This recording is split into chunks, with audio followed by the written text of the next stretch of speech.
everybody, Sarah here at the Big Blue House Homestead. We had a little bit of a frost this morning, nothing like too impacted on the garden, but we're gonna have that tonight. This will be the second run that we've had this month. Big major frosts, you gotta get plants covered, you gotta do what you have to do to save them. And so I'm gonna do some harvesting real quick, and then I'm gonna show you how I've kept some of these plants alive. Simple trick, I went to the dollar store, bought something very easy, and it has kept stuff going. And in fact, I have ripe tomatoes here in the end of November. So let's get over here and harvest some of this stuff that cannot tolerate these cool temperatures, and let's get moving.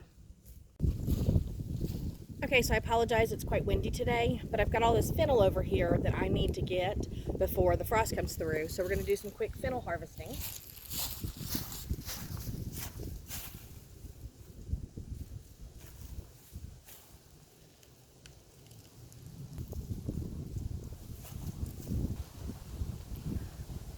Okay, so this one grew really weird. I've got little babies coming off of it, but you can see where some of it got a little too cold, but the rest of this big bulb is really, really nice. And all this greenery on the top is perfect. So I'm gonna go ahead and harvest the fennel. Got 2 more to do, and then I might pull these leeks, I don't know yet, and then we'll do some tomatoes. Okay, so I mentioned I have ripe tomatoes in November. I'm gonna go ahead and pull these that are orange. And get this one that's really nice and red. And so that gives me 3 nice little cherry tomatoes here. And then I'll show you what I'm going to do to save this plant for the rest of the night. What I did was actually went to the dollar store and I just bought a clear shower curtain liner. And I do have oregano and thyme in here, and that doesn't need to be covered, but I want to at least get the last of these tomatoes. So I'm going to shake it out.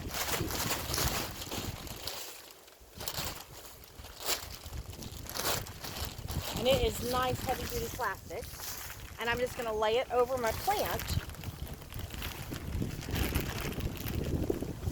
and I'm going to quickly, for the wind, go grab some boards to put on this.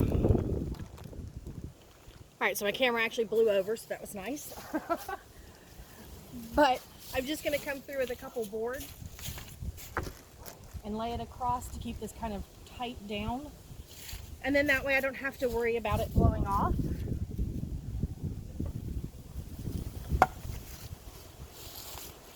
And all I'm trying to do is prevent the frost from hitting the root systems and the stem, because everything else is going to be covered under this. And I'm just going to prop a board across it as well, and I'll show you that. Because it's a very long plant, I didn't stake this one. I let it kind of vine down. I just need to make sure the bottom's really nice and covered. So I'm just going to come through with a board. Pull my shower curtain down as much as I can. I'm just going to make sure it's all the way down. I'll keep this part of the plant covered where my tomatoes actually are, and then the stuff that's exposed at the bottom, you know, it's going to happen. It might get frosted on, but I'm going to put another one on this side just to cover it too.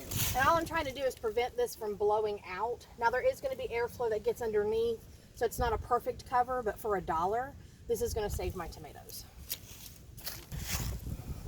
Okay, these bromas did not do well. You can see how there's moisture on this. They're basically gonna die. I mean, there's no chance in saving them. So I'm just gonna grab these Roma tomatoes that are ripe. The green ones, they don't look nice. The orange ones don't either. But not for fresh eating, but for just throwing into a saute pan, maybe cook with some eggs or something. I've got a couple Romas for that. So pretty happy about that. All right, now I'm looking at my fennel, and it is just full of fallen leaves everywhere. So I'm going to clean up as much of those as I can outside, because I really don't want to bring that in the house.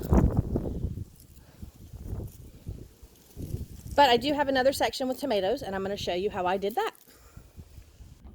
Okay, so out here, you can see I've got a bucket with a tomato plant inside of my little mini greenhouse.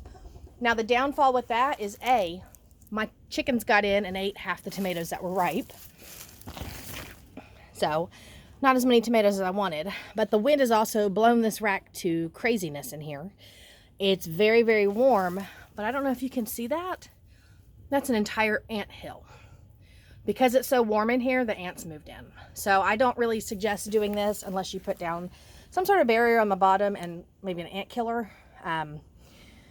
Yeah, it's not fun to deal with ants. And here in the South, that's what I get all the time. So I'm gonna go ahead and pick these tomatoes, and we'll go inside and look at what we get. Yeah, I don't know if you can see that, but as soon as I touched a tomato, look at all those ants going crazy. Not fun at all. Not fun. All right, so there it is. I've got some tomatoes, which is nice to have them so late. And then this beautiful, massive bulb of fennel. Nice big bulb. And then I've got these two smaller ones and a little tiny baby one. But I'm going to process all that, and I'm going to show you what I do with fennel. I'm going to weigh this one out, this big one, because that's the biggest one I've ever gotten. So let's check that out. Okay, I've got my scale zeroed out. This is a massive head of fennel, like unbelievably massive. I think next year I'll tie them up. I tell myself that every year, that I'll just tie them together to keep them more secure, and I never do. So, zeroed out. Hopefully it doesn't fall. Oh, my little baby one did. I'll have to rewash that one, but that's okay. But we are looking at 2 pounds, 6.4 ounces.